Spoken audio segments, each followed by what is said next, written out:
65세 은퇴자인 김 선생님은 제게 이렇게 말했습니다. 만약 누군가 내 인생에서 가장 잘한 선택이 뭐냐고 묻는다면 망설이지 않고 대답할 거예요. 그냥 노는 거라고요. 억지로 일하지 않고 억지로 의미를 만들려고 하지 않고 그저 하루를 내 마음 가는 대로 흘려보내는 그게 이렇게 좋은 줄은 살아보니 알겠더군요. 그 한마디는 단순했지만 오랜 직장 생활을 끝내고 인생의 후반부를 살아가는 많은 사람들의 마음을 대변하는 말이었습니다. 우리는 은퇴 후에도 무언가 해야 한다는 압박을 받습니다. 누군가는 이렇게 말하죠. 노후엔 취미를 가져야 합니다. 일을 조금이라도 해야 건강에 좋습니다. 투자나 창업을 해서 새로운 도전을 해보세요. 텔레비전에서도 책에서도 주변 사람들의 입에서도 비슷한 말이 흘러나옵니다.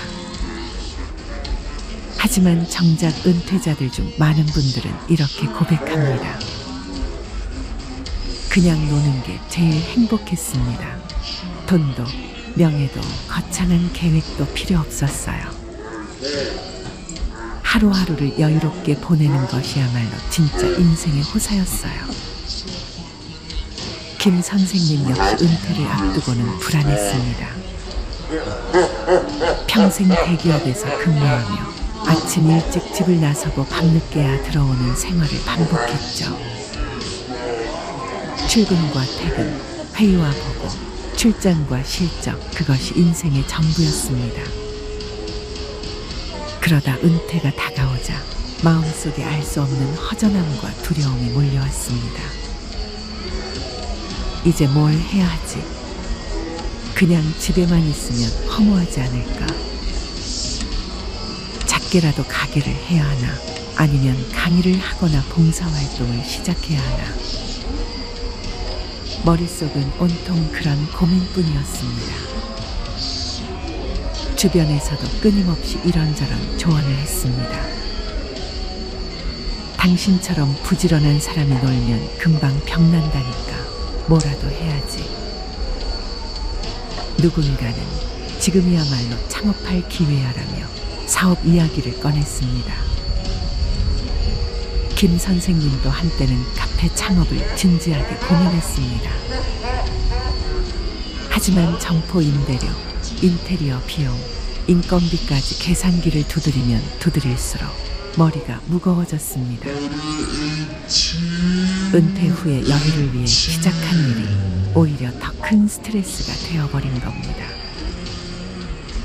밤에 잠까지 설치는 일이 잦아졌습니다.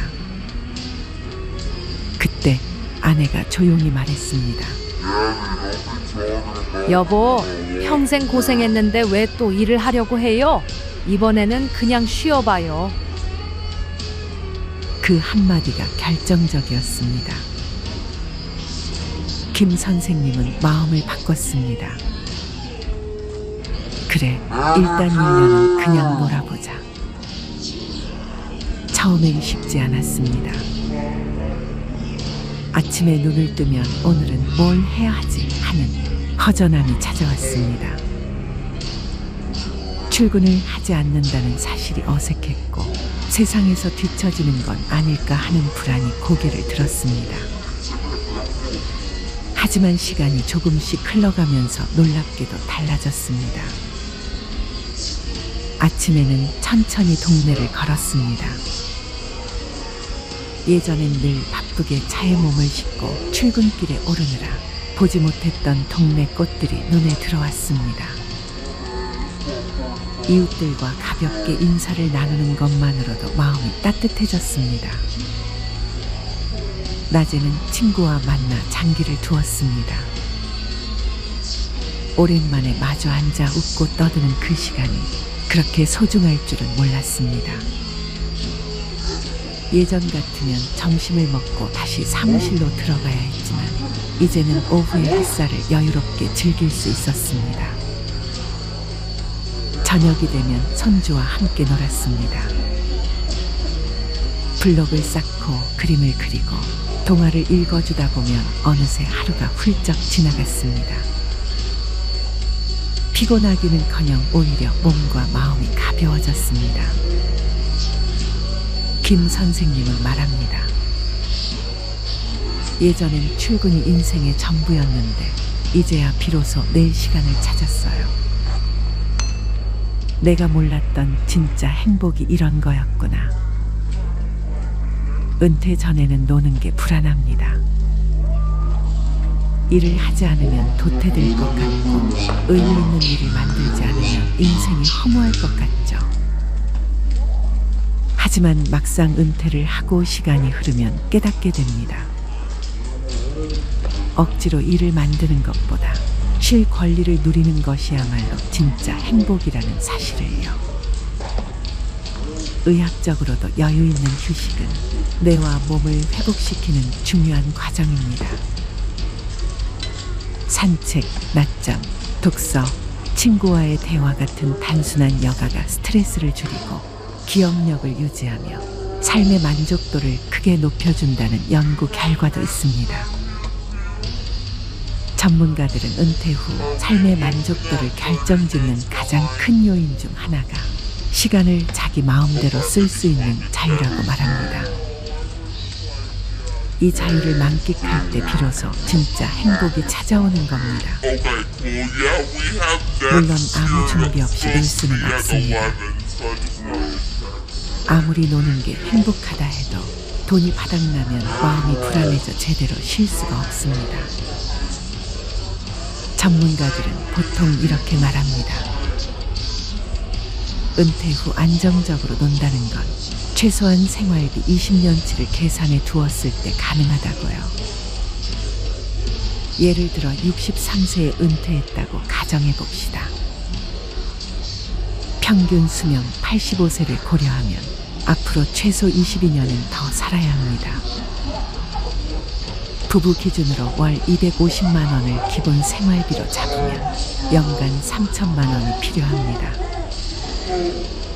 22년이면 약 6억 6천만 원이죠. 여기에 의료비나 돌발 지출을 합치면 최소 8억 원은 있어야 불안 없이 노는 삶을 유지할 수 있습니다.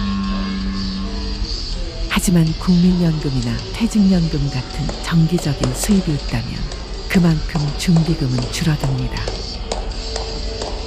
예컨대 부부가 합쳐서 국민연금으로 월 180만 원을 받는다면 부족한 70만 원만 보완하면 됩니다. 이런 경우에는 약 2억 원 정도만 비상금으로 갖고 있어도 충분히 여유로운 노는 삶을 살 수 있습니다. 전문가들은 은퇴 후 자산의 60에서 70%는 안전자산, 나머지 30% 정도만 변동성이 있는 자산에 두라고 조언합니다. 이렇게 해야 불안한 마음 없이 편안하게 놀 수 있다고 말이죠. 또 두 번째는 놀고 싶어도 건강이 받쳐주지 않으면 소용이 없습니다. 은퇴자들 중에는 이제 몸 편히 놀아야지 했다가 건강 문제 때문에 계획을 접는 경우가 많습니다. 의학적으로 은퇴 이후 가장 중요한 건강 관리 지표는 3가지입니다. 혈압, 혈당, 근육량. 특히 근육은 60세 이후 매년 1%씩 줄어든다고 합니다. 이걸 막으려면 주 3회 이상 짧게라도 근력 운동을 해야 합니다. 헬스장이 부담스럽다면 집에서 스쿼트 20개, 푸시업 10개만 해도 큰 도움이 됩니다. 김 선생님도 처음엔 매일 등산만 했습니다. 겉보기엔 건강해 보였지만 무릎 통증이 찾아왔습니다. 병원에 가니 의사가 말했습니다. 근력 운동을 안 해서 생긴 문제입니다. 유산소만으로는 근골격을 지킬 수 없어요. 그때부터 김 선생님은 아령을 들고 가볍게라도 근력 운동을 시작했습니다. 처음엔 힘들었지만 꾸준히 하다 보니 체력이 달라지고 다시 손주와 마음껏 뛰어놀 수 있게 됐습니다. 마지막으로 그냥 논다는 것이 무기력하게 시간을 흘려보내는 것을 뜻하지는 않습니다. 오히려 생활의 리듬을 유지하는 게 중요합니다. 밤새 TV만 보고 낮에 늦게 일어나는 생활을 반복하다 보면 결국 무료함이 찾아오고 우울감이 쌓입니다. 그래서 은퇴 후에도 규칙적인 루틴이 필요합니다. 단 그 루틴은 즐거운 것으로 채워야 합니다. 아침 7시에 산책을 하고 아침 식사 후 책을 읽고 점심 뒤에는 낮잠을 자고 오후엔 친구를 만나 수다를 떨고 저녁엔 가족과 함께 드라마를 보는 것. 이 단순한 루틴만으로도 삶의 안정감은 완전히 달라집니다. 많은 분들이 은퇴하면 여행 다니고 취미 강습받고 외식 자주 하면서 즐겁게 살고 싶어 합니다. 그런데 그렇게 몇 년 보내다 보면 돈이 금방 줄어듭니다. 실제로 통계청 조사에 따르면 은퇴 부부의 평균 소비 지출은 월 260만 원 정도인데 은퇴 초기 3년 동안은 이보다 훨씬 많다고 합니다. 해외여행, 고급 식사, 취미 활동에 돈을 쏟아붓기 때문이죠. 그러다 자산이 줄어들면 불안해지고 오히려 노는 즐거움이 줄어듭니다. 그래서 전문가들이 권하는 건 돈 안 쓰고 즐기는 놀이 목록을 미리 만들어 두라는 겁니다. 예를 들어 아침마다 공원 산책, 동네 도서관에서 책 빌려보기, 무료 강연 참여, 주민센터의 저렴한 탁구장 이용 같은 것들이죠. 이런 활동만으로도 하루가 꽉 차고 돈도 거의 들지 않습니다. 실제로 김 선생님도 매일 사 마시던 커피를 줄이고 동네 도서관을 찾았습니다. 처음엔 무료라 대수롭지 않게 여겼지만 1년이 지나자 책 읽는 습관이 생겼고 지식이 늘었으며 돈도 아꼈습니다. 무엇보다 매일 뭔가 배우며 논다는 성취감이 생겼습니다. 김 선생님은 이제 말합니다. 예전에는 돈을 벌어야만 행복하다고 생각했는데 지금은 하루를 자유롭게 보내는 게 가장 큰 호사예요. 성과가 없어도 누가 인정해주지 않아도 그저 웃고 걷고 쉬고 사람 만나며 보내는 것, 그게 진짜 인생의 맛이더군요. 은퇴 후에 그냥 노는 삶은 게으름이 아닙니다. 오히려 몸과 마음을 회복시키고 자산을 지키며 인간관계를 유지하는 지혜로운 전략입니다. 다만 3가지 조건이 필요합니다. 재정적 기반, 꾸준한 건강관리, 규칙적인 생활 리듬. 이 3가지만 지켜진다면 남은 20년은 그야말로 여유롭고 풍요로운 잘 논 인생이 될 수 있습니다. 그리고 언젠가 여러분도 이렇게 고백할 수 있을 겁니다. 내 인생에서 가장 잘한 선택이 뭐냐고요? 그냥 논 거예요. 우리는 모두 시간이 흘러가고 나이가 들어갑니다. 그 과정에서 우리에게 가장 중요한 것은 어떻게 노년을 준비하고 맞이할 것인가라는 문제일 것입니다. 나이는 피할 수 없는 자연스러운 과정이지만 그 과정을 준비하는 방식에 따라 우리의 삶의 질이 달라질 수 있습니다. 오늘은 노년을 더 행복하고 건강하게 맞이하기 위한 방법들에 대해 심도 깊게 이야기해 보려고 합니다. 우리는 보통 65세부터 노인이라고 이야기합니다. 그러나 실제로는 노화가 20대 초반부터 시작됩니다. 왜냐하면 신체적으로 가장 높은 성능을 발휘하는 시기가 20대 초반이기 때문이에요. 그 이후부터는 점차적으로 신체 기능이 조금씩 저하되면서 노화가 시작됩니다. 실제로 올림픽에서 금메달을 딴 선수들의 대부분이 20대 초반이라는 점을 보면 알 수 있죠. 하지만 노화가 시작된다고 해서 곧바로 노인으로 분류되는 것은 아닙니다. 사람마다 체력과 건강 상태가 다르기 때문에 그 경계는 유동적입니다. 우리가 노년의 시작을 정하는 기준은 크게 세 가지입니다. 첫째는 사회적으로 정해진 기준입니다. 65세를 노인의 기준으로 삼는 것이죠. 둘째는 의학적 기준으로 노화의 시작을 신체적 변화에 따라 구분합니다. 마지막으로 개인의 주관적인 기준이 있는데 이는 각자의 신체와 마음 상태에 따라 이제 나는 나이를 먹었다라고 느끼는 시점입니다. 이렇듯 노년의 시작은 누구나 다르게 느낄 수 있고 중요하게 받아들이는 시점도 다릅니다. 나이 듦을 받아들이는 법 담담하게, 하지만 현명하게. 노화는 누구에게나 찾아오지만 그걸 어떻게 받아들이느냐가 중요합니다. 저 역시 노화를 실감했던 순간이 있었어요. 40대 초반, 어느 날 갑자기 계단을 헛디뎌서 굴렀던 경험이 있습니다. 그 전까지만 해도 매일 아침 6시 기상해서 바쁘게 일정을 소화하며 사는 것이 자연스러웠는데 그때 이후로 제 몸이 예전 같지 않다는 걸 깨닫고 이제 내가 나이를 먹고 있구나라는 생각이 들었죠. 노화를 받아들이는데 가장 중요한 것은 속도를 줄이는 것입니다. 젊었을 때처럼 빠르게 움직이고 모든 일을 해내려고 하면 신체적으로나 정신적으로 지칠 수밖에 없어요. 저는 그때부터 일정을 천천히 조절하기 시작했습니다. 일찍 자고 일찍 일어나는 기본적인 생활 습관을 바꾸지 않으면서도 더 이상 서두르지 않으려는 마음가짐을 가지게 되었죠. 무엇보다 중요한 건 나 자신에게 여유를 주는 것이라는 깨달음을 얻었습니다.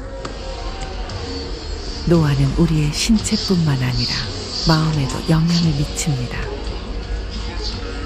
나이가 들수록 젊었을 때와 같은 속도로 살기 어렵다는 사실을 인정하고 변화에 맞춰 생활 방식을 조정하는 것이 필요합니다. 그렇다고 모든 것을 포기할 필요는 없습니다. 속도를 줄이면서도 자신만의 리듬을 찾아가는 것이 중요합니다. 인간관계의 정리와 재정립, 함께할 사람만 남기기. 노년을 맞이하면서 가장 신경 써야 할 부분 중 하나는 인간관계입니다. 젊을 때는 인간관계가 다양하고 폭넓게 형성되지만 나이가 들면서는 관계의 질이 더 중요해집니다.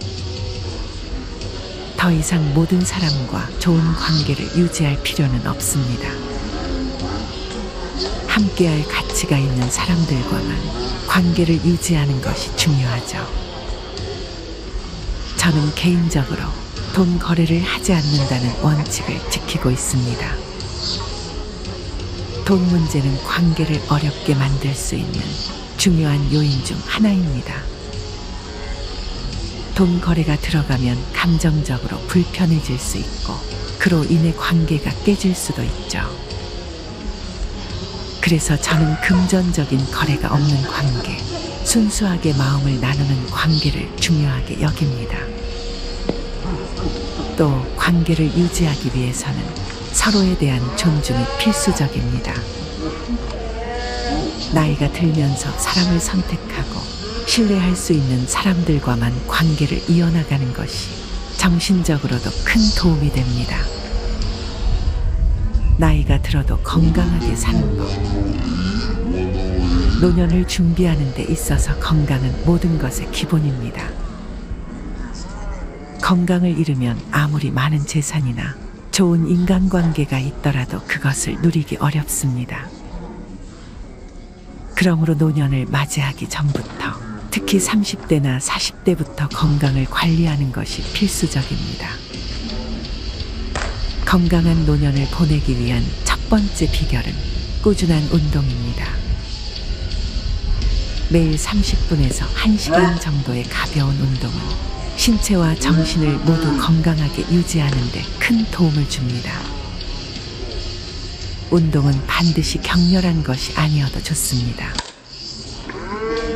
산책, 스트레칭, 요가, 심지어 집에서 할 수 있는 간단한 근력 운동도 충분히 효과가 있습니다.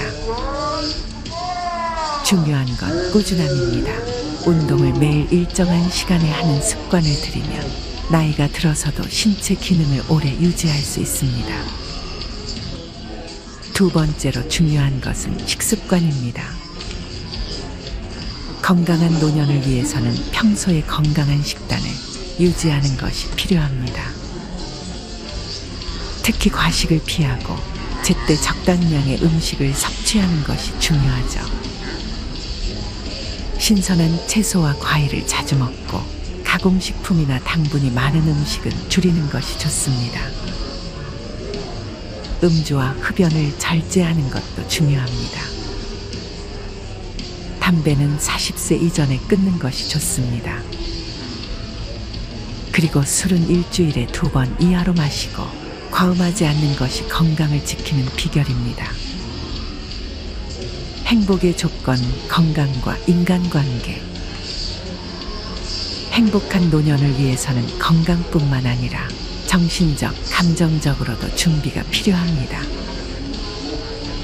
하버드 대학의 연구에 따르면 행복한 사람들의 삶을 분석했을 때 7가지 공통된 조건이 있었는데요. 그중 4가지는 건강과 관련이 있고 나머지 3가지는 인간관계와 관련이 있었습니다. 첫 번째 조건은 안정적인 결혼 생활입니다. 배우자와의 관계가 원만하고 서로를 존중하며 살아가는 사람들은 훨씬 더 행복한 삶을 살았다고 해요. 부부 관계가 불행하다면 그 문제를 해결하는 것이 우선입니다. 때로는 새로운 관계를 찾는 것이 더 나은 선택일 수도 있습니다. 행복한 관계를 유지하는 것이 행복한 노년의 시작입니다. 두 번째는 평생 배움을 지속하는 것입니다. 나이가 들어도 계속해서 배우고 새로운 지식을 받아들이는 사람들은 더 긍정적이고 활기찬 삶을 살아갑니다. 새로운 기술을 배우거나 책을 읽고 다양한 활동에 참여하는 것이 행복을 유지하는 데 큰 도움이 됩니다. 디지털 시대에는 특히 스마트폰, SNS, 카카오톡 같은 기술을 배우는 것이 중요합니다. 손주들과 소통하고 세상과 연결되기 위해서는 이러한 기술을 익히는 것이 필수적이죠. 세 번째는 긍정적인 사고방식입니다. 인생에서 어려운 일을 겪을 때마다 이를 긍정적으로 극복하는 능력이 있는 사람들이 더 행복하게 살아갑니다. 종교나 명상 아니면 주변의 좋은 사람들과의 대화를 통해 자신을 긍정적으로 바라보고 삶의 어려움을 극복해 나가는 것이 중요합니다. 건강한 삶을 위한 4가지 습관. 4가지 건강 습관을 기억하세요. 첫째, 하루에 1시간 이상 운동을 꾸준히 하세요. 둘째, 담배는 40세 이전에 끊는 것이 중요합니다. 셋째, 술은 일주일에 2번 이하로 마시고 적정량을 유지하세요. 넷째, 정상 체중을 유지하세요. 건강한 식습관과 꾸준한 운동은 우리 몸의 면역력을 높여주고 나이가 들어도 활기찬 생활을 할 수 있게 해줍니다. 돈 그리고 삶의 여유. 노년을 맞이하면서 필요한 재정적 여유를 갖추는 것이 중요합니다.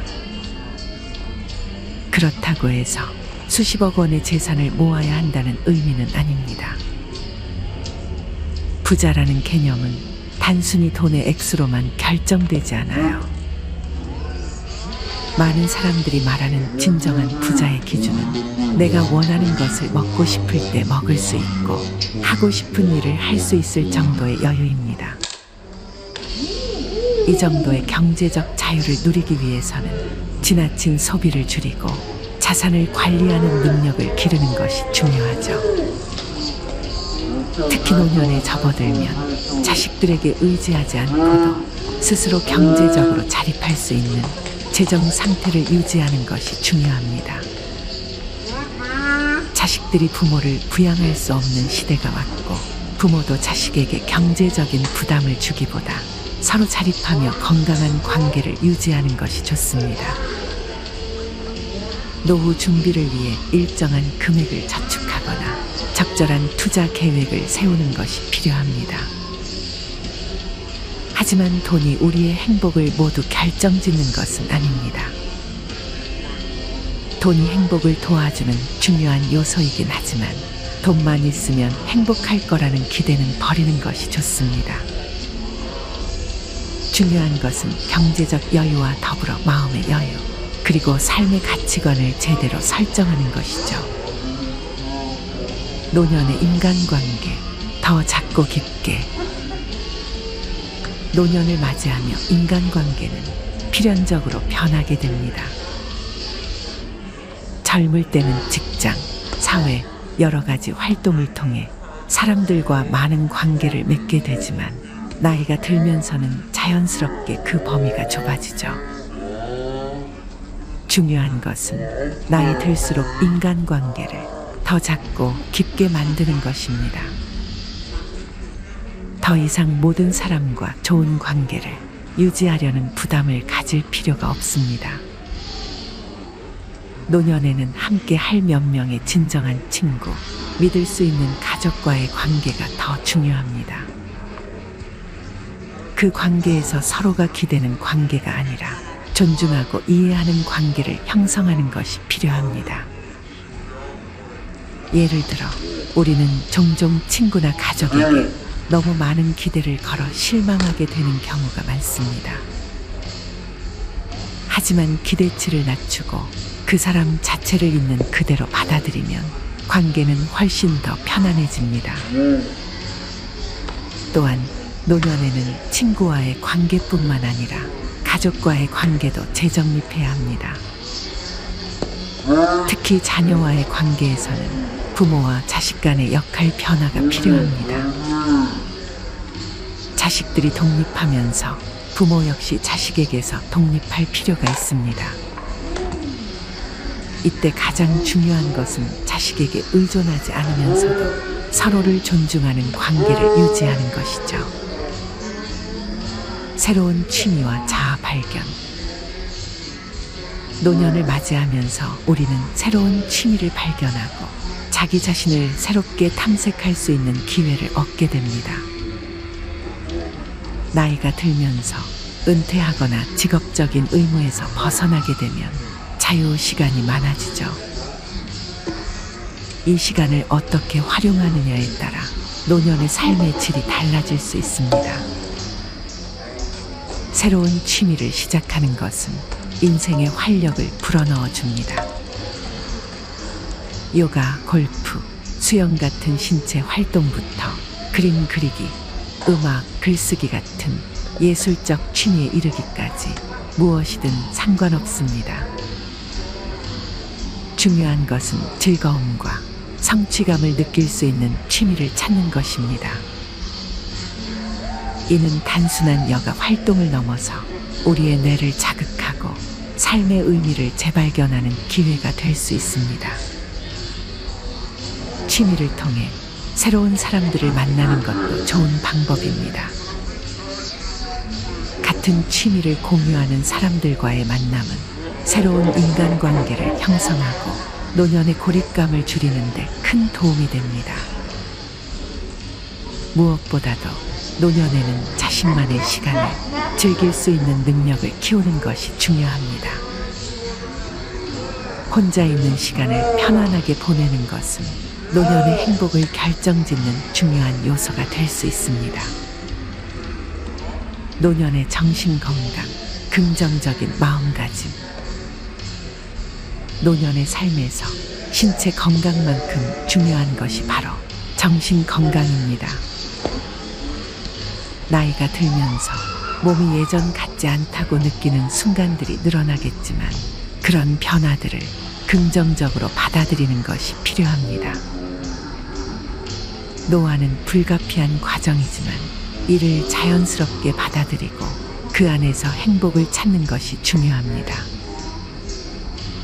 긍정적인 마음가짐을 유지하는 것은 매우 중요한데요.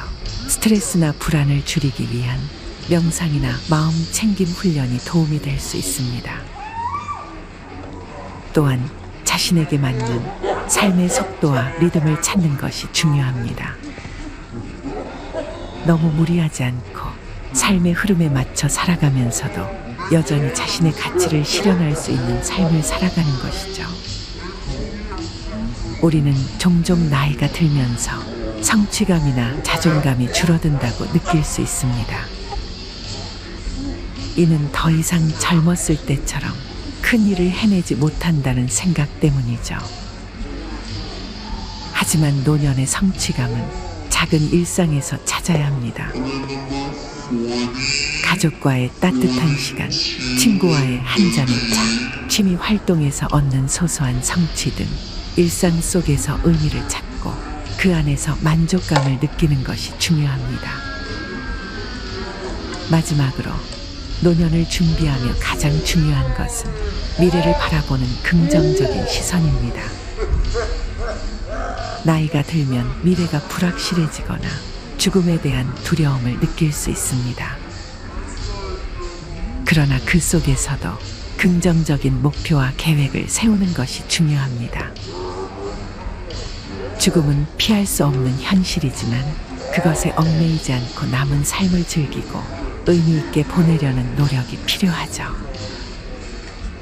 노년에도 우리는 여전히 성장하고 발전할 수 있습니다. 인생의 마지막 챕터를 아름답게 마무리할 수 있도록 스스로에게 목표를 부여하고 그것을 이루기 위한 계획을 세우는 것이 필요합니다. 작은 목표라도 상관없습니다. 매일 아침 일찍 일어나 산책을 한다든지 새로운 책을 한 권 읽는다든지 혹은 여행 계획을 세우는 등 자신만의 방식으로 삶을 풍부하게 만드는 목표를 가져보세요. 결국 노년은 우리의 태도와 준비에 따라 다르게 다가옵니다. 건강을 관리하고 소중한 인간관계를 유지하며 경제적인 여유를 가지고 그리고 무엇보다 긍정적인 마음가짐으로 삶을 대한다면 노년은 더 이상 두려운 시간이 아니라 풍요로운 삶의 한 부분이 될 것입니다. 오늘 영상이 여러분의 노년 준비에 작은 도움이 되었길 바라며 모두 건강하고 행복한 하루 보내시길 바랍니다. 인생은 60부터라는 말이 있습니다. 여러분들도 많이 들어보셨죠? 단지 60세 넘은 분들에게 용기를 주기 위해 하는 말만은 아닌 것 같습니다. 잘 생각해보면 이 말에는 두 가지 의미가 있습니다. 젊었을 때 고생을 많이 했으니 60세부터는 하고 싶은 것 하면서 인생을 즐기거나 혹은 60세에도 새롭게 무언가를 도전하고 시도해 또 다른 인생을 만들어 갈 수도 있다는 의미인 것 같습니다. 우리 인생의 전성기는 은퇴 생활을 본격적으로 시작하는 60대 이후라고 생각하고 있습니다. 아직 60대가 되지 않으셨다면 우린 아직 전성기의 맛도 보지 못한 햇병아리인 겁니다. 우리 주변에는 이런 사례가 많습니다. 연금 등으로 은퇴 준비를 해놓고 여행이나 취미생활 등으로 여가를 즐기는 분,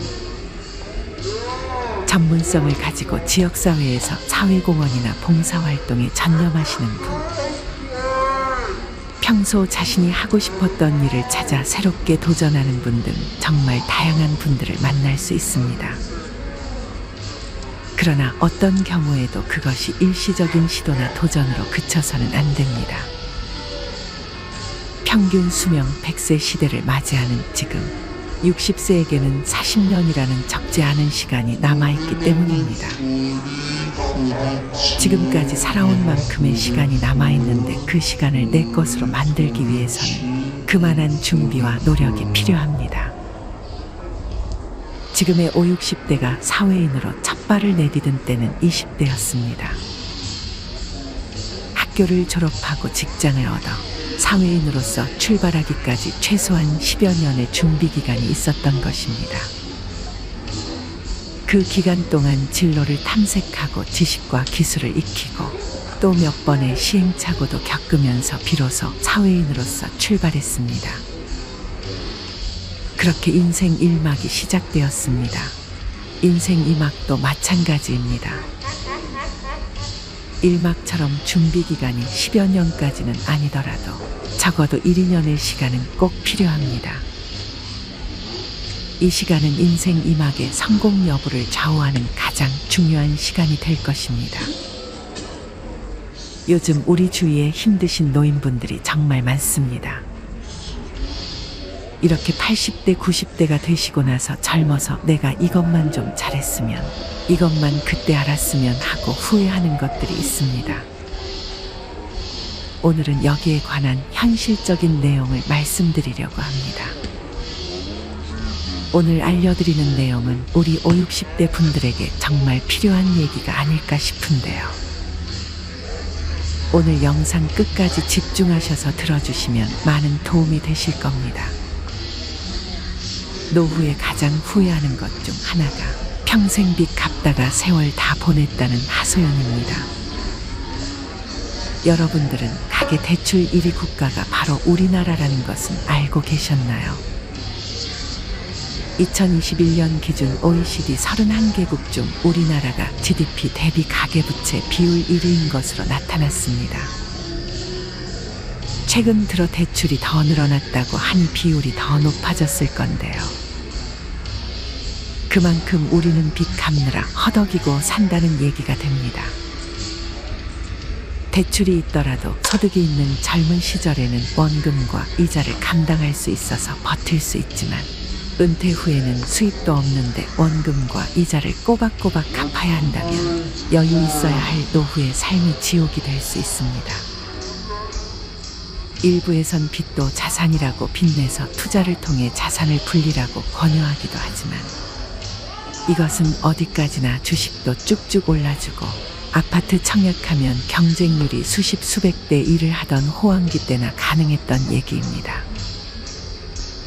요즘같이 금리가 오르면 빚은 자산은커녕 커다란 골칫덩어리가 아닐 수 없습니다.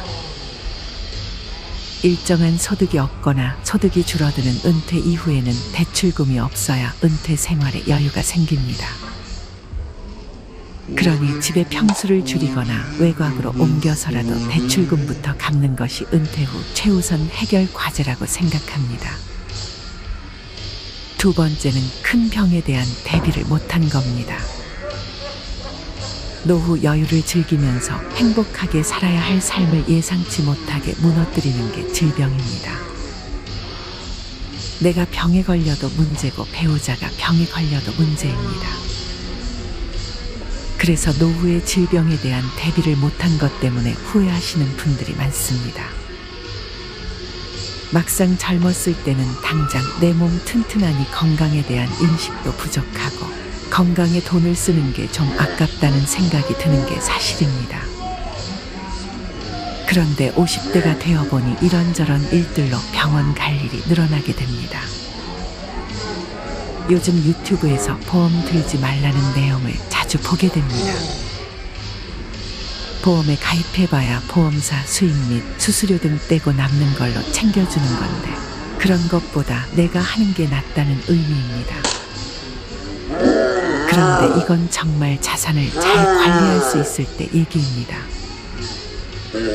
매달 2, 30만 원으로 잘 관리해서 나중에 암이나 큰 병이 왔을 때 이렇게 관리한 돈으로 감당이 가능하면 다행인 겁니다.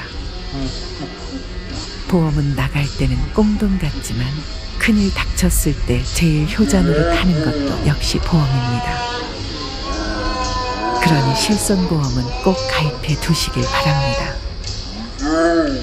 그리고 암이나 당뇨, 혈관 질환 등의 가족력이 있다면 이런 보험 하나쯤 더 가입해 두시면 좋습니다. 이렇게 대비해 두고 병에 안 걸리면 다행인 겁니다. 또 혹시 병에 걸렸더라도 대처가 가능하니 그것도 다행입니다. 그러니 평상시 건강관리도 중요하지만 보험으로 대비하는 것도 필요한 것입니다.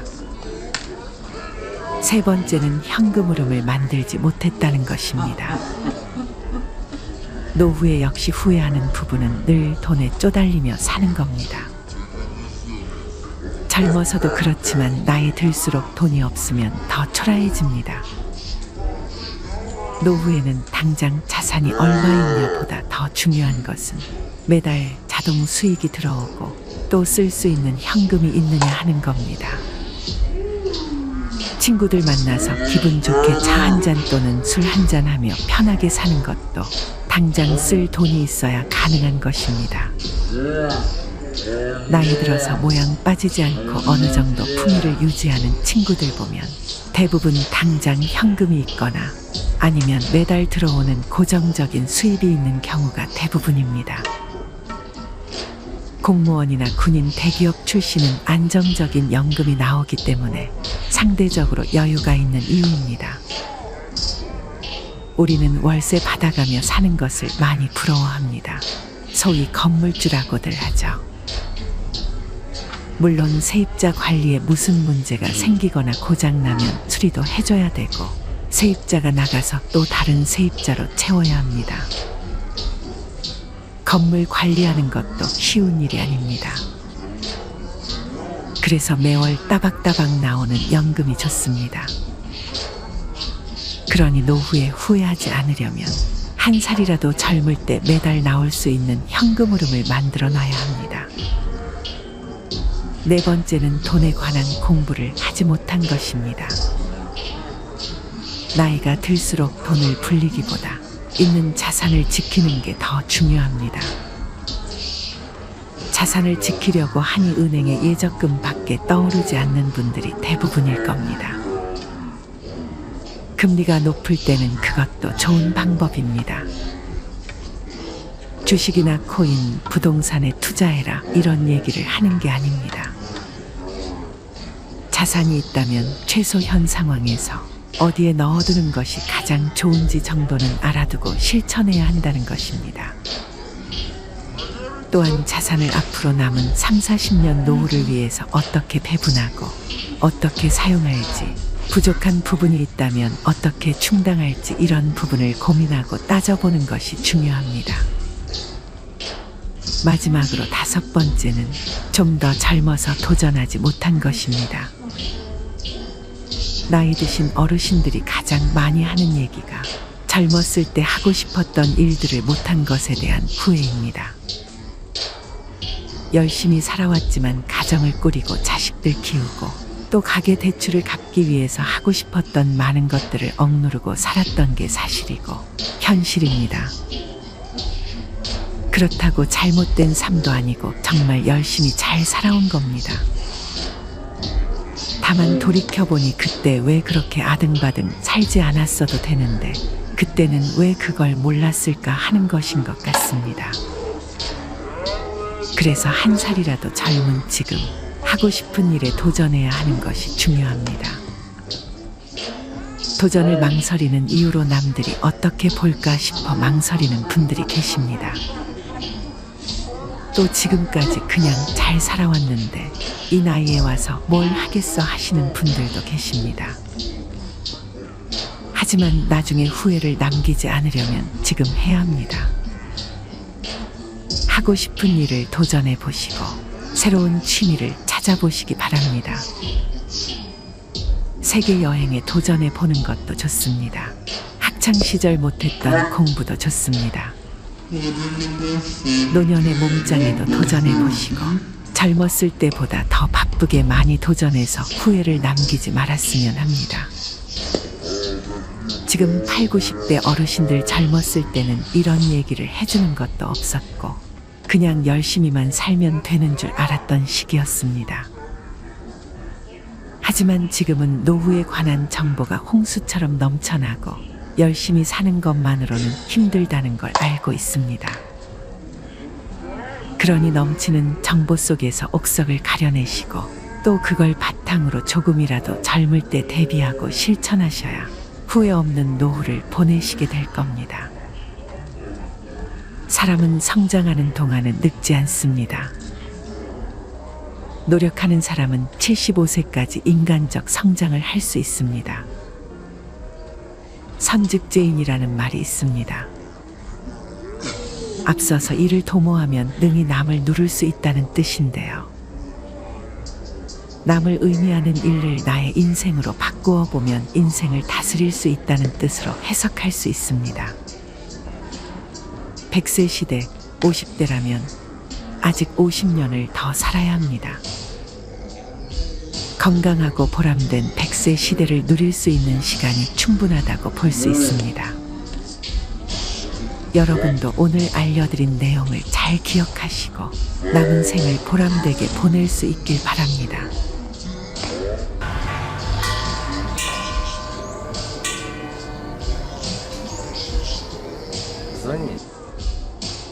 여러분, 머리 한 번 자르고 염색 한 번 하는 게 이렇게 비싼 일이었나 싶을 때 있지 않으셨나요? 머리 말리고 기분 좋게 나와서 계산대 앞에 서는데 영수증에 찍힌 금액을 보고 깜짝 놀라본 적 아마 한 번쯤은 있으실 겁니다. 그 순간 우리는 생각하죠. 내가 뭘 그렇게 많이 했더라. 그런데 이건 단순히 내가 바가지를 썼다. 이런 문제로 끝나는 게 아닙니다. 여러분, 머리 자르러 미용실 가는 길에 괜히 기분 좋아지신 적 있죠? 오늘은 머리 좀 다듬고 기분 전환해야지 하고 미용실 문을 열면 특유의 샴푸 냄새가 확 올라오고 드라이기 돌아가는 소리, 사람들 수다 소리가 묘하게 정겹습니다. 머리 말리고 거울 앞에서 스타일링까지 마친 나를 보면서 살짝 미소가 지어지기도 하죠.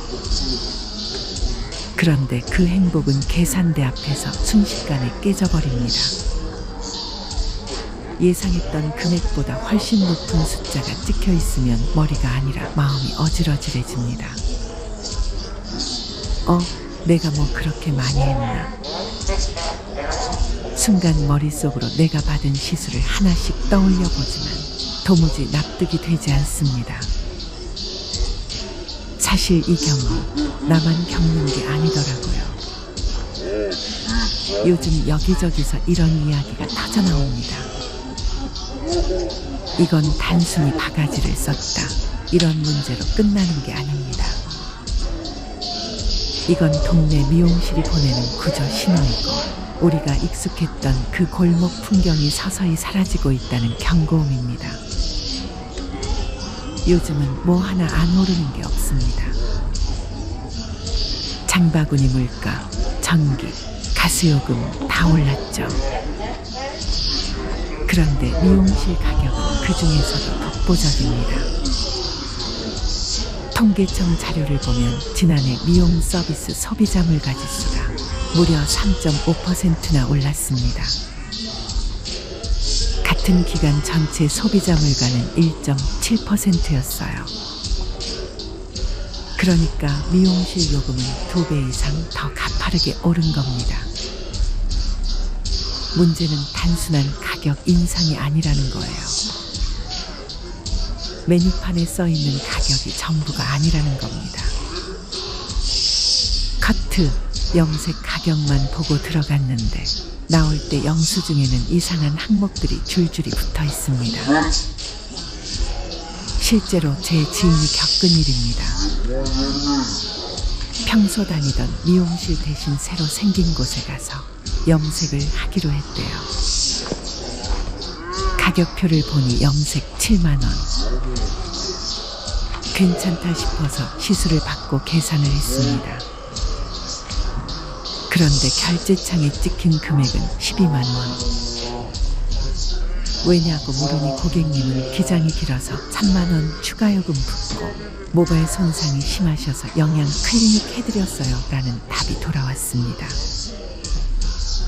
문제는 본인은 클리닉을 하겠다고 말한 적이 없었다는 겁니다. 이런 식으로 사전 고지 없이 추가되는 요금이 소비자들을 분노하게 만듭니다. 한 번, 두 번은 그냥 넘어가지만 반복되면 결국 신뢰가 무너집니다. 다신 안 와야지. 그날 이후 그 주인은 집에서 셀프 염색을 시작했고 이제는 미용실을 1년에 한두 번만 가게 됐다고 합니다. 가격만의 문제가 아닙니다. 디자이너 직급제가 불을 붙입니다. 원장님, 부원장님, 실장님, 디자이너, 스타일리스트, 직급이 높을수록 가격이 오르죠. 그런데 솔직히 고객 입장에서는 실력 차이를 잘 모르겠다는 분들이 많습니다.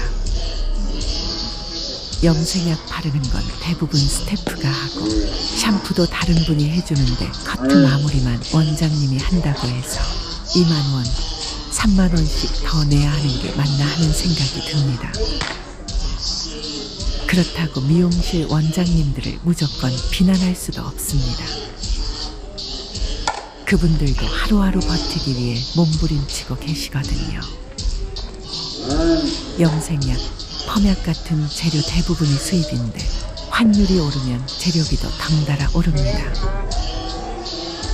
인건비, 전기세, 건물 월세까지 다 올랐죠. 심지어 최근 몇 년간 최저임금 인상, 전기료 인상, 배달 택배비 인상까지 겹치면서 미용실 운영비는 그야말로 눈덩이처럼 불어나고 있습니다. 강원도에서 미용실을 운영하는 한 원장은 이렇게 말했습니다. 손님은 줄고 재료값은 오르고 월세는 밀리지 말아야 하고 하루하루가 전쟁입니다. 저도 가격 올리고 싶지 않지만 안 올리면 적자예요. 결국 소비자들이 움직였습니다. 바로 셀프 미용입니다. 이건 이제 몇몇 사람들의 돈 아끼기용 선택이 아니라 하나의 시대적 흐름이 됐습니다. 다이소, 올리브영에 가면 셀프 염색약부터 셀프 다운펌, 셀프 앞머리 커트 도구까지 다 구할 수 있습니다. 유튜브에 들어가면 셀프 커트, 셀프 염색 검색만 해도 조회수 수십만, 수백만 뷰의 영상이 쏟아집니다. 유명 유튜버의 셀프 커트 영상은 조회수가 1000만 회를 넘기도 합니다. 이제 기술도 제품도 더 이상 미용실만의 것이 아닙니다. 문제는 이런 변화가 동네 미용실의 생존을 뿌리째 흔들고 있다는 겁니다. 불과 10년 전까지만 해도 미용실은 불황에도 끄떡없는 업종으로 꼽혔습니다. 머리카락은 계속 자라니까라는 말이 있을 정도였죠. 그런데 최근 3년간 매년 1만 곳 이상의 미용실이 문을 닫았습니다. 올해는 1만 3천 곳까지 늘어날 거라는 전망도 있습니다. 왜 이렇게 무너지고 있는 걸까요? 우리나라 미용실은 이미 과포화 상태였습니다. 전국에 11만 개, 인구 10,000명당 21개 꼴입니다. 미국이 2개 수준이라는 걸 생각하면 무려 10배나 많습니다. 이렇게 많은데 손님은 줄고 가격은 오르고 경쟁은 더 치열해지니 결국 버티지 못하고 문을 닫는 겁니다. 하지만 방법이 전혀 없는 것은 아닙니다. 시장은 극단으로 나뉘고 있습니다. 하나는 초저가 초스피드 커트, 예를 들어 6,000원 커트, 10분 커트. 확실한 가치를 주는 모델이죠. 다른 하나는 프리미엄 1인 미용실. 완벽히 예약제 고객 한 명만을 위한 프라이빗 공간에서 머리를 하는 경험을 주는 곳입니다. 동네 미용실이 살 길은 명확합니다. 가격 투명성입니다.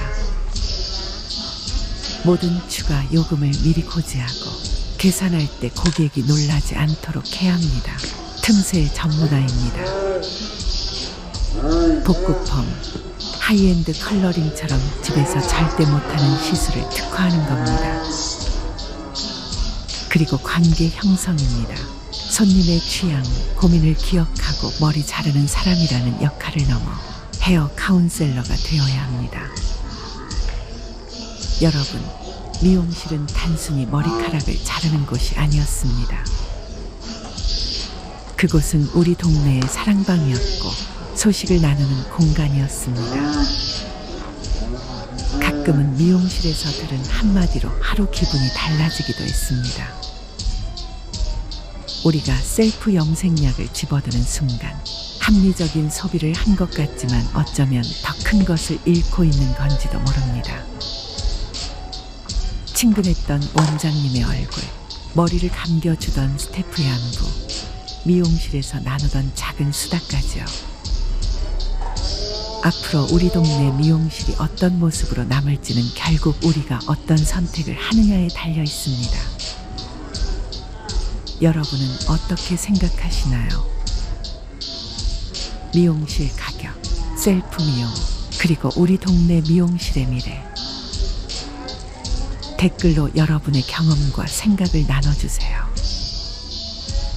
어쩌면 우리가 내는 돈은 단순한 서비스 비용이 아니라 우리 동네의 정을 지켜내는 비용일지도 모릅니다. 오늘 영상이 도움이 되셨다면 구독, 좋아요, 알림 설정 꼭 부탁드리고요. 저는 세상을 더 깊이 들여다보는 다음 이야기로 돌아오겠습니다. 감사합니다. 마지막으로 좋은 글 하나 소개해드리겠습니다. 이 글을 들으면서 여러분들이 살아온 인생을 한번 돌아보시길 바랍니다. 이젠 나 스스로를 사랑해야 한다. 우리는 이 세상에 올 때 혼자였다. 갈 때도 동반자가 있을 리가 없다. 사람으로 사는 것은 필경 외로운 일일 것이다. 고독을 즐기다가 새로운 인생을 만난 사람도 있고 오랜 동행의 종지부를 찍은 사람도 있다. 내 삶의 가치는 결코 타인에 의해, 타인이 만들어 놓은 상황에 의해 매겨지는 것이 아니다. 내가 나를 어떻게 바라보느냐, 내가 내 삶을 어떻게 살아가느냐에 따라 달라질 것이다. 우리는 다른 이들과 함께 있을 때 맡겨진 대역을 충실하게 연기한다. 늘 정해진 각본대로 따라하는 훈련이 자신의 진정한 모습을 잃어버리게 만든다. 당연히 스스로를 솔직하게 대면하지 못하는 사람이 생기기도 하고, 자기 자신을 평가하고 투자하는 데 철저히 인색했다. 혼자인 사람은 가장 자유로운 사람이다. 그러나 사람들은 자신의 배역에 익숙해져 있는 터라 이런 자유를 마주하게 되면 오히려 충격에 빠진다. 그래서 상당수의 사람들이 혼자라는 사실을 참을 수 없어 한다. 혼자는 곧 외로우며 공허하고 단정짓고 착각 속에 빠진다. 하지만 사람은 모두 자신의 길을 당당히 걸어가야 한다. 이젠 자식도 배우자도 일상의 삶에서 잠시 내려놓고 그들만큼이나 사랑한 열정을 오래 잊고 지냈던 나 자신과의 사랑을 위해 사용해 보기로 하자. 이젠 나 스스로를 사랑해야 한다. 내가 나를 사랑해주지 않으면 누가 날 나만큼 사랑해줄까? 최근에 혼자만의 시간을 누려본 기억이 있는가? 혼자서 여행을 가본 적이 있는가? 스스로 고독한 여행자가 되어보자. 한밤중 덜컹거리며 달리는 기차에 앉아 창밖으로 스쳐 지나가는 불빛을 바라보자. 고독은 생각을 풍성하게 키우고 그 차원을 높여준다. 많은 생각이 부담스러운가? 생각이 많은 것은 좋은 일이다. 그것을 조용히 음미할 때 우리의 영혼은 성장한다. 열심히 가정을 지키면서 살아온 나 자신을 마음껏 칭찬하자. 열심히 일하면서 지나온 내 삶을 한껏 사랑하자. 정성껏 마음 주고 걸음 좋은 내 이웃들을 중심으로 사랑하며 칭찬하자. 이젠 이만하면 쉴 자격 충분하니 더 이상 달려가지 못하더라도 달래고 추스릴 시간을 주자. 수고했다. 애썼다. 육신이 너덜너덜해질 만큼 약해진 나 자신에게 위로와 칭찬과 용기를 보내주자. 욕심부리고 때를 쓰고 푼 나 자신조차 따스하게 보듬으며 이해해주자. 잠시 거울 속에 내 얼굴을 정면으로 쳐다보자. 노화를 느낀 언젠가부터 자세히 보기 싫어진 내 얼굴이지만 오늘은 거울 속에 내 얼굴을 정면으로 뚫어져라 바라보자. 10년 전, 20년 전, 30년 전 사진의 내 얼굴을 생각하며 구석구석 찬찬히 현재의 내 모습을 바라보자. 저렇게 늙어가는구나. 나는 우울하고 안쓰러운 마음이 들 것이다. 그 얼굴에는 굴곡의 세월과 기쁨, 서러움의 시간이 묻어있고 사랑과 이별과 망각의 시간들이 묻어있다. 내 얼굴이지만 수많은 세월 동안 진지한 대화 한 번 없이 남의 물건처럼 방치해둔 내 모습이다. 언제 이렇게 수많은 주름살이 얼굴을 도배했을까? 언제 이렇게 떨어진 꽃잎의 색깔처럼 피부는 갈색 침전이 되었을까? 한때는 거울 속에 저 얼굴에도 신혼의 싱그러움이 있었다. 애들 초등학교 입학식 때 희망에 찬 젊은 부모의 기계가 있었을 것이다. 경제적 궁핍함에 힘든 세월 속에서도 꿋꿋이 웃음을 잃지 않던 얼굴이었고 애들의 교육 문제로 일희일비하던 극성스런 부모의 얼굴이었다. 갑자기 먼 길 떠나는 부모님과의 영원한 이별을 회한의 눈물로 보내드린 얼굴이었고 지금은 당시 부모님의 얼굴로 쓸쓸히 거울 속에 있다.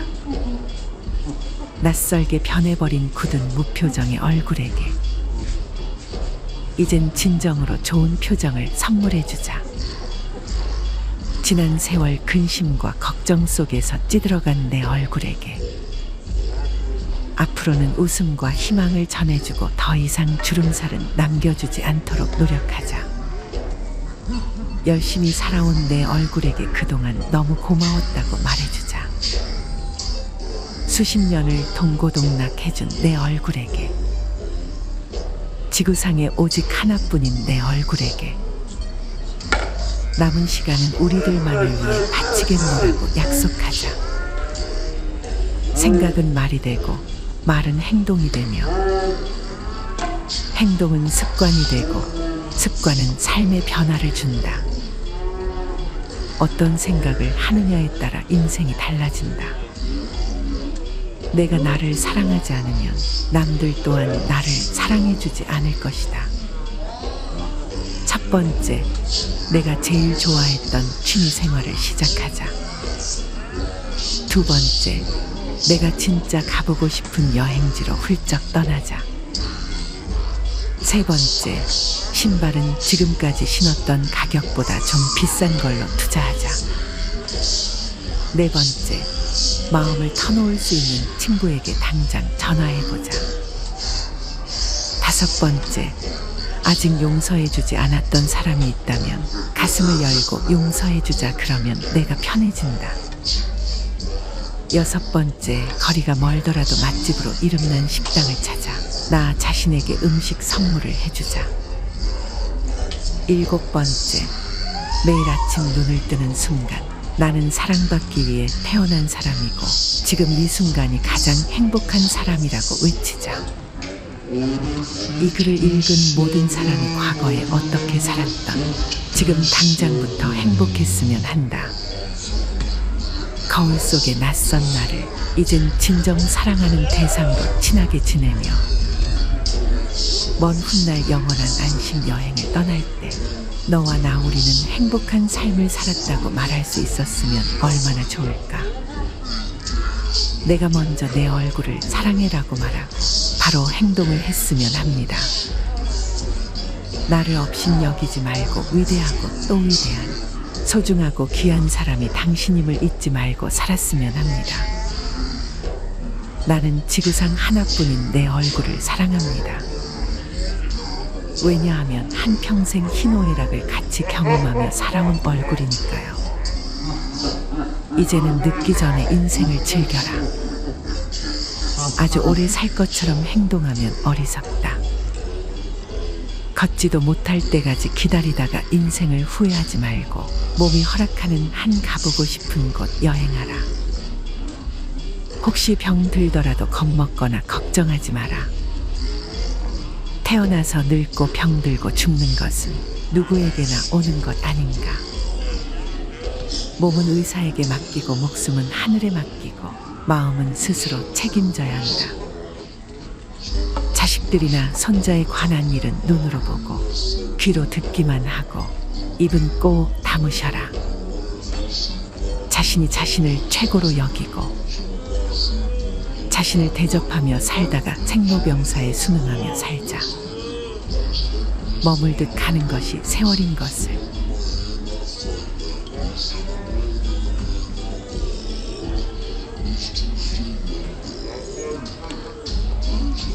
여러분, 머리 한 번 자르고 염색 한 번 하는 게 이렇게 비싼 일이었나 싶을 때 있지 않으셨나요?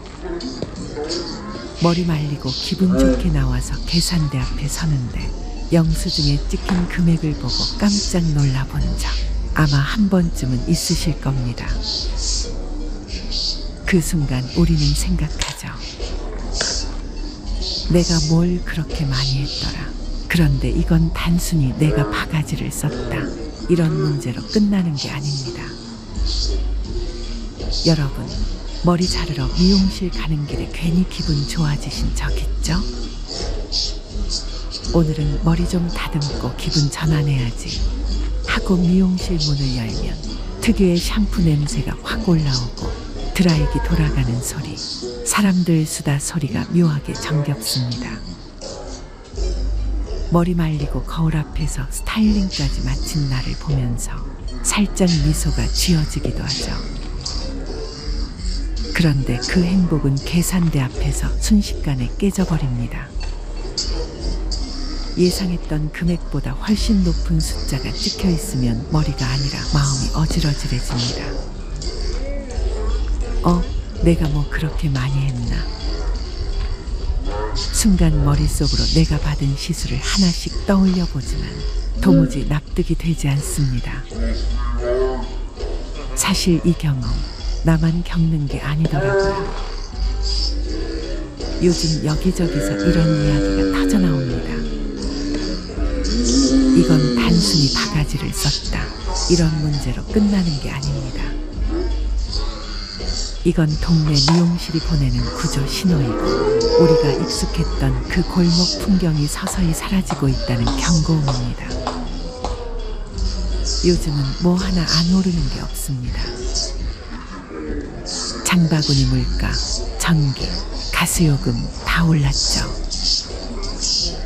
그런데 미용실 가격은 그 중에서도 독보적입니다. 통계청 자료를 보면 지난해 미용 서비스 소비자물 가지수가 무려 3.5%나 올랐습니다. 같은 기간 전체 소비자 물가는 1.7%였어요. 그러니까 미용실 요금은 2배 이상 더 가파르게 오른 겁니다. 문제는 단순한 가격 인상이 아니라는 거예요. 메뉴판에 써있는 가격이 전부가 아니라는 겁니다. 커트, 염색 가격만 보고 들어갔는데 나올 때 영수증에는 이상한 항목들이 줄줄이 붙어 있습니다. 실제로 제 지인이 겪은 일입니다. 평소 다니던 미용실 대신 새로 생긴 곳에 가서 염색을 하기로 했대요. 가격표를 보니 염색 7만 원. 괜찮다 싶어서 시술을 받고 계산을 했습니다. 그런데 결제창에 찍힌 금액은 12만 원.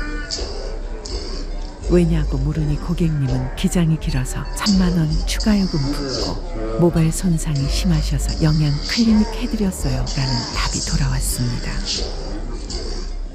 문제는 본인은 클리닉을 하겠다고 말한 적이 없었다는 겁니다. 이런 식으로 사전 고지 없이 추가되는 요금이 소비자들을 분노하게 만듭니다. 한 번, 두 번은 그냥 넘어가지만 반복되면 결국 신뢰가 무너집니다. 다신 안 와야지.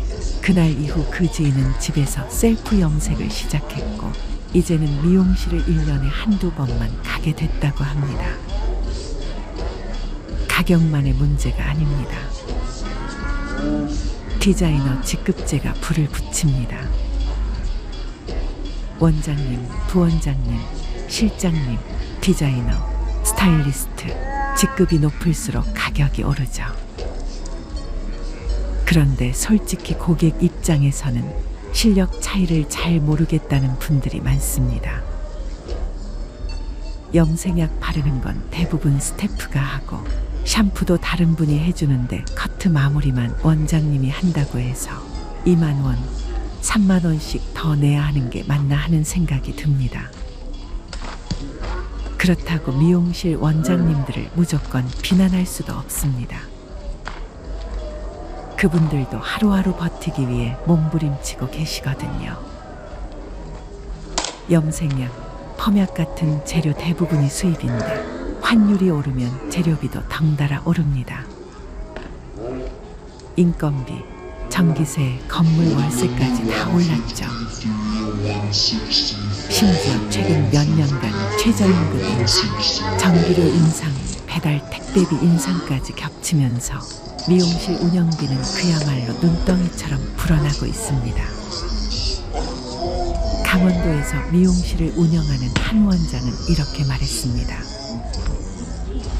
손님은 줄고 재료값은 오르고 월세는 밀리지 말아야 하고 하루하루가 전쟁입니다.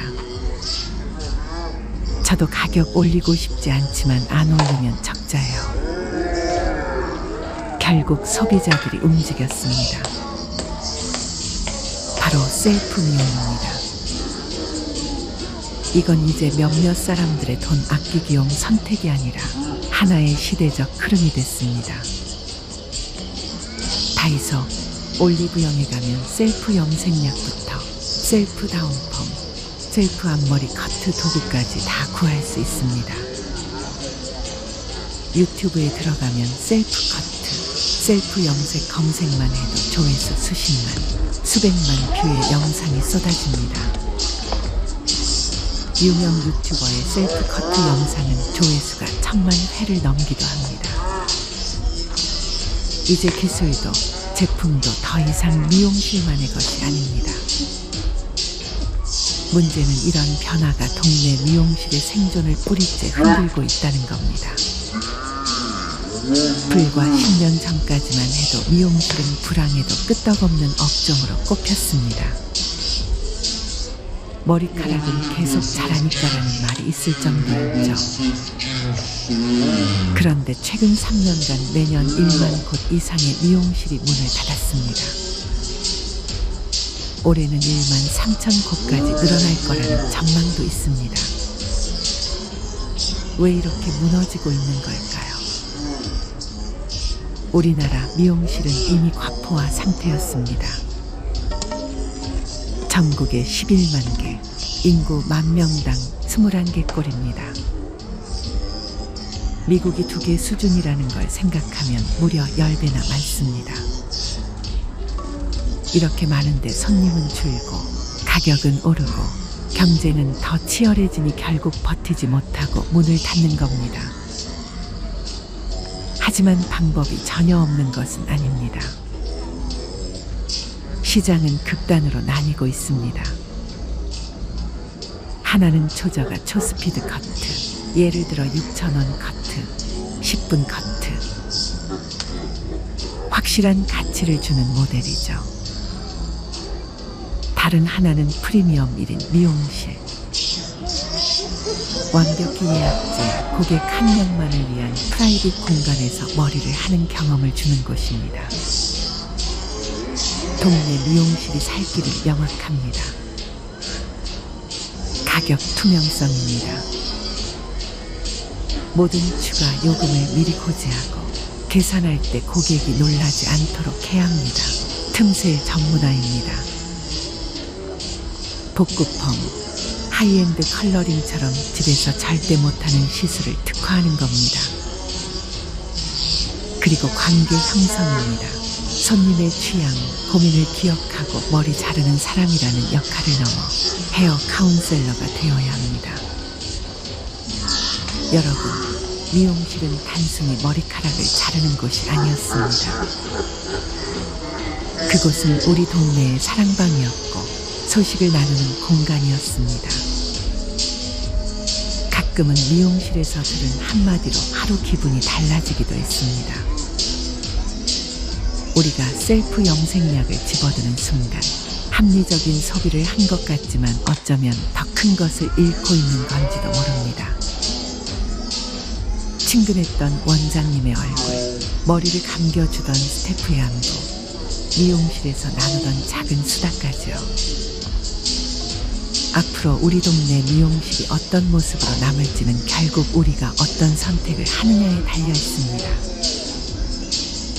여러분은 어떻게 생각하시나요? 미용실 가격, 셀프 미용, 그리고 우리 동네 미용실의 미래.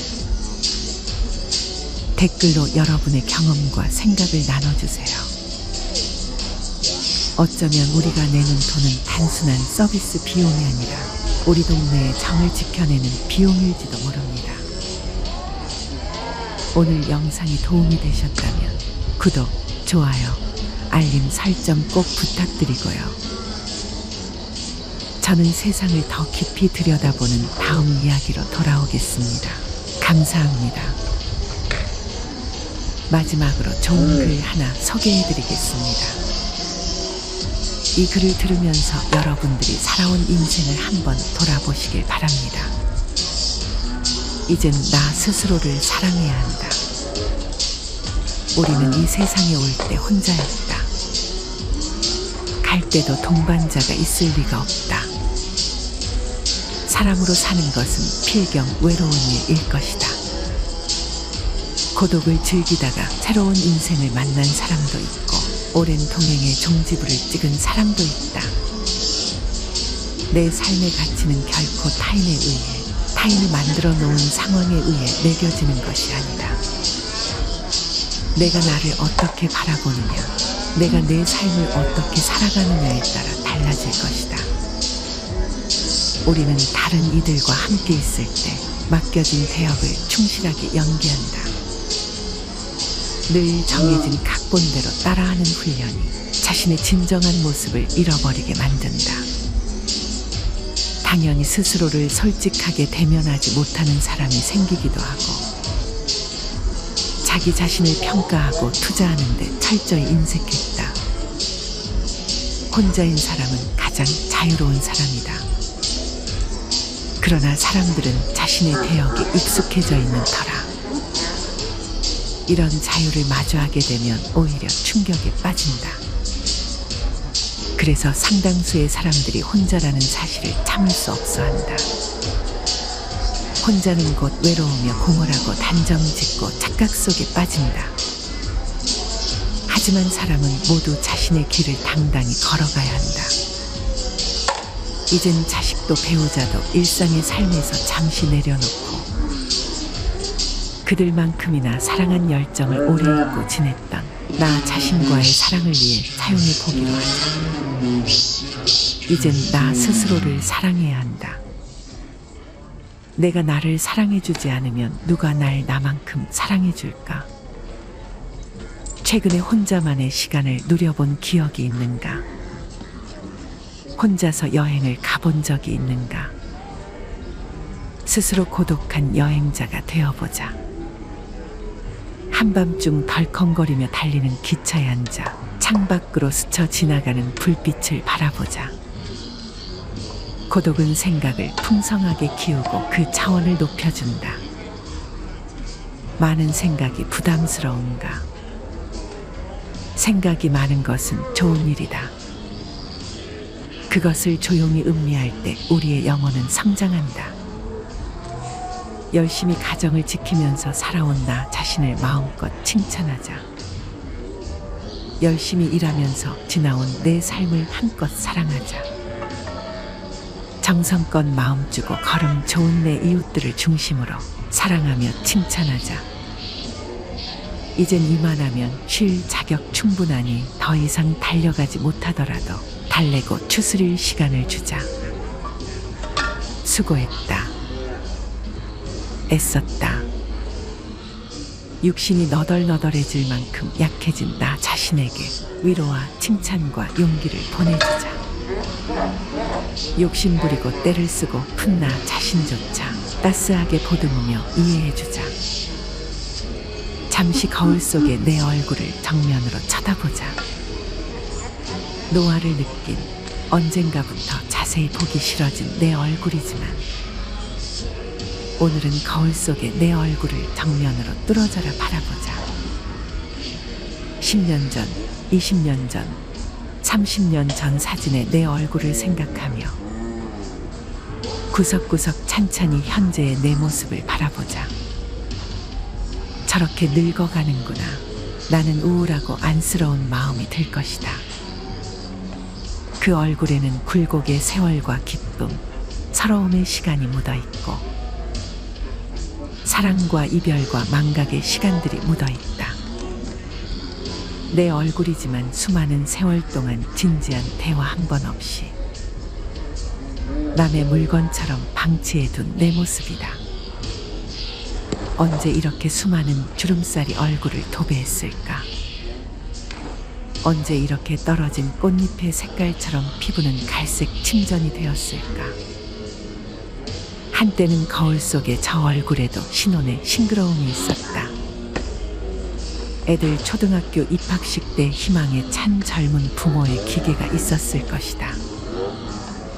경제적 궁핍함에 힘든 세월 속에서도 꿋꿋이 웃음을 잃지 않던 얼굴이었고 애들의 교육 문제로 일희일비하던 극성스러운 부모의 얼굴이었다. 갑자기 먼 길 떠나는 부모님과의 영원한 이별을 회한을 눈물로 보내드린 얼굴이었고 지금은 당시 부모님의 얼굴로 쓸쓸히 거울 속에 있다.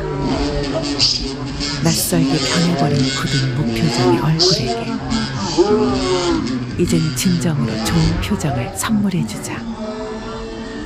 지난 세월 근심과 걱정 속에서 찌들어간 내 얼굴에게 앞으로는 웃음과 희망을 전해주고 더 이상 주름살은 남겨주지 않도록 노력하자.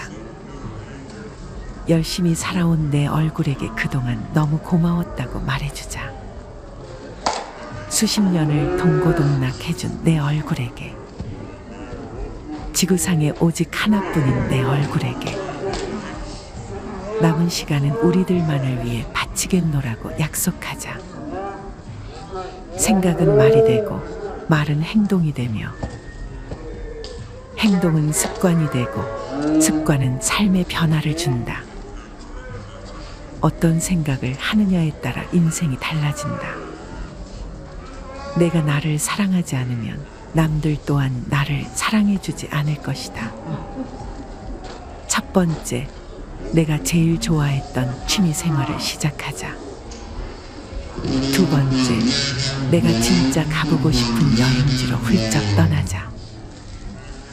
세 번째, 신발은 지금까지 신었던 가격보다 좀 비싼 걸로 투자하자. 네 번째, 마음을 터놓을 수 있는 친구에게 당장 전화해보자.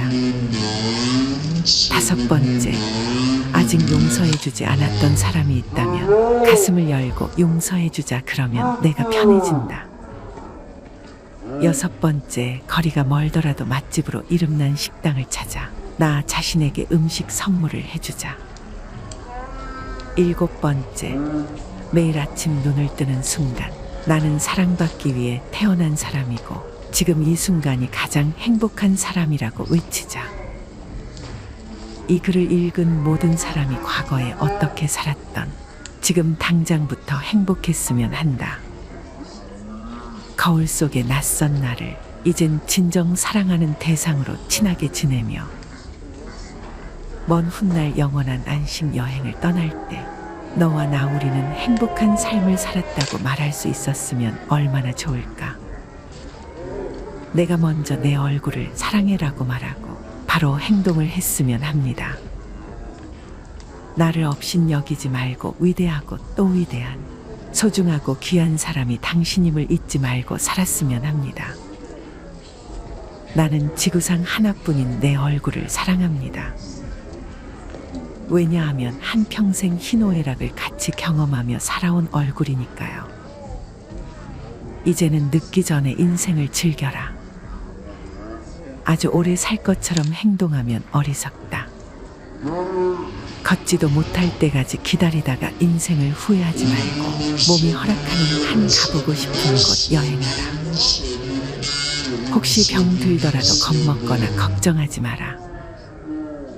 태어나서 늙고 병들고 죽는 것은 누구에게나 오는 것 아닌가. 몸은 의사에게 맡기고 목숨은 하늘에 맡기고 마음은 스스로 책임져야 한다. 자식들이나 손자에 관한 일은 눈으로 보고 귀로 듣기만 하고 입은 꼭 다무셔라. 자신이 자신을 최고로 여기고 자신을 대접하며 살다가 생로병사에 순응하며 살자. 머물듯 가는 것이 세월인 것을